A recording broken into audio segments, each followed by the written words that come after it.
You talked about the paint, Yep. the layers of paint that build confidence. This is something that I've been particularly compelled by because so many people that listen to this podcast struggle with the idea of confidence. And there's a big industry out there, as you've said, that says, look in the mirror, tell yourself you're a millionaire, say it 3 times, write it in your journal. Yeah. But then as I reflected and as I've written in my book, the thing that, and it relates to what Alex Hormozi said, is the thing that I've learned is it's all evidence, for better or for worse. Stack of undeniable proof. And it goes the other way. That evidence that you got at 7 years old when you went up and tried to do a public speech and everyone laughed at you is it's a thicker layer. Correct. Than one layer of evidence to say that you're capable. It's a harder layer to sort of strip. If there is someone listening now and they want to maybe orientate their drive to the fulfilling pursuits that you talk about, but also they want to build their confidence, what advice would you give them? I imagine that's 80% of the listener base here. Act first.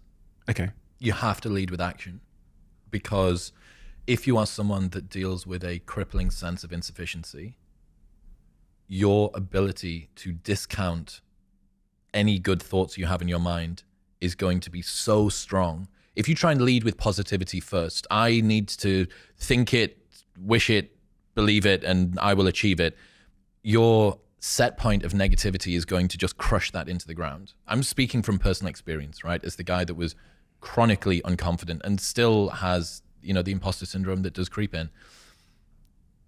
You have to start with action. It needs to be, okay, what would have had to have happened in a week's time for me to look back on that week and find pride in myself? Pride's seen as something that you should be ashamed of. It's one of the 7 deadly sins. But David Goggins, I did an episode with him a couple of months ago. We could put it in the show notes if people are interested. And he said pride is something that everybody misses, that having pride in your name, your performance, the way that you show up for other people is something that you can do. But you need to do something that is worthy of being prideful about, right? What would have had to have happened in a week for you to look back on that week with pride? Okay, maybe stop breaking promises to yourself. When you say, I'm going to wake up tomorrow at 7 a.m., and when the option comes to hit the snooze button, don't do it. There's one win that you've got for the day. That's action, right? And it is just, it's tried to say the Peterson clean your room thing, but the reason that works is that you start with the smallest ever step and you expand out from that.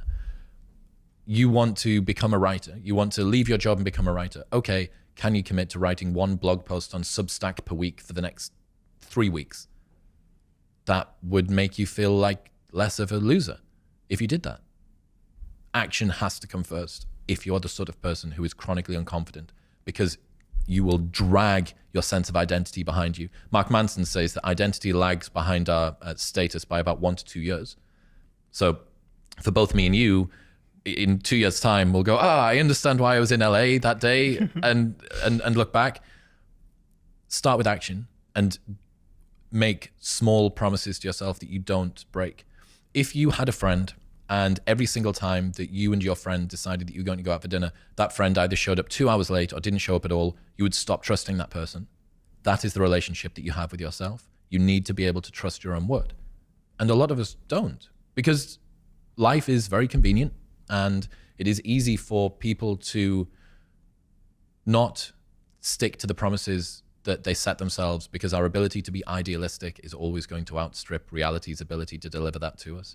As soon as you posit an ideal, you then begin to compare yourself to that ideal. And true hell is when the person that you are meets the person that you could have been. Sometimes I ponder how, you've probably seen this in your own life, I'm sure you have, where you'll have a friend in your life. I've got a couple of friends back home who I've tried to help in some way, maybe give some advice when they're struggling in their hardest times, and the advice has been ineffective. And then you've got another friend who will just need one idea. They'll be listening to your podcast and one idea will be the seed that changes their life. I often think that I overestimate the power of words, because everything you've said there makes perfect sense. Mm-hmm. But we both know that 95%, maybe more, of people that have just received that, it will not convert into any kind of behavior. Habits are hard to break, man. And the habit of not doing things is unbelievably difficult to get past. It's one of the problems with anyone that listens to your show or my show. You will love being cerebral, right? You will love the idea that I can use cognitive horsepower to just get myself out of problems. And there is a case of learning as masturbation, right? And believing that learning about something is the same as enacting it, and it's not. That's why it has to be action first. A quote from one of my friends that he uses when he's thinking about a concept is, does this grow corn? Basically, is it useful? Tell me how I can use this in my life. Does it grow fucking corn, right? It's this beautiful sounding concept, cognitive bias that helps me understand the way that my brain works and my relationship with everybody else. How do I use that in my life? Give me something to apply it to. And that's why with the confidence thing, choose promises that you will never break to yourself. I'm going to get up on time for the next month. I'm not going to hit the snooze button. If you do that and you look back in a month and you go, oh my God, that's the first time I've done that in forever, maybe. That's a big win. And you can do the James Clear thing. We'll write it on a board. We'll track it, what gets like measured, et cetera, et cetera. But the main thing is just keep promises to yourself. And that is a good way to go from, here is an insight I learned about, I want to do breathwork, cold plunge, go to the gym, fast until 12 midday, get up on time, sunlight in the eyes, and then whatever it is, right, that you want to do, turn it into a promise. Don't break the promise. One of the really important things you said there was about the size of that first step. I was reflecting there on the way that video games are designed to make sure that every subsequent level is not too intimidating that you lose motivation, but it's not too small that you lose motivation as well. You can lose motivation on both ways. And so it's the same with crosswords and video games. They get incrementally more challenging to keep you engaged. The size of that first step is I think, a central point there, because when people listen to podcasts with people like me and you or Andrew Huberman, and they hear that they've got to maybe get up at this time, go outside, gaze, earth, like put their feet on the ground, cold plunge, da-da-da-da. And I go, I'm going to do that. And I set that as my first step. Yeah. I'm set up for failure. Yeah. How important do you think the size and the subjective size of that first step you take to build trust with yourself is, and to start that discipline? The goal isn't to have the perfect daily routine tomorrow.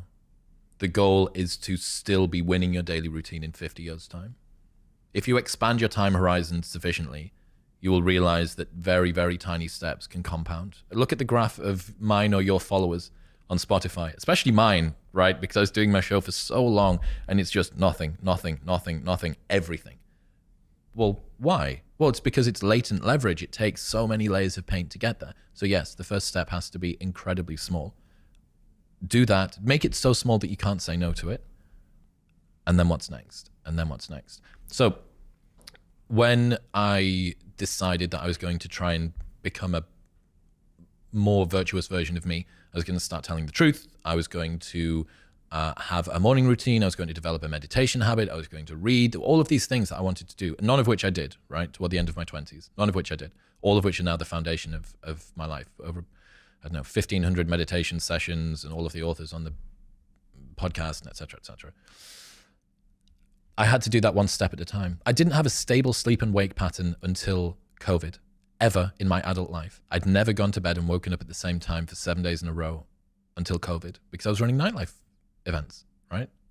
So if, no matter how difficult the setback is, even if you're a shift worker, you're a nurse, you're a parent, whatever your challenge is, just make the promise to yourself sufficiently small that even with that challenge in front of you, you can make it work.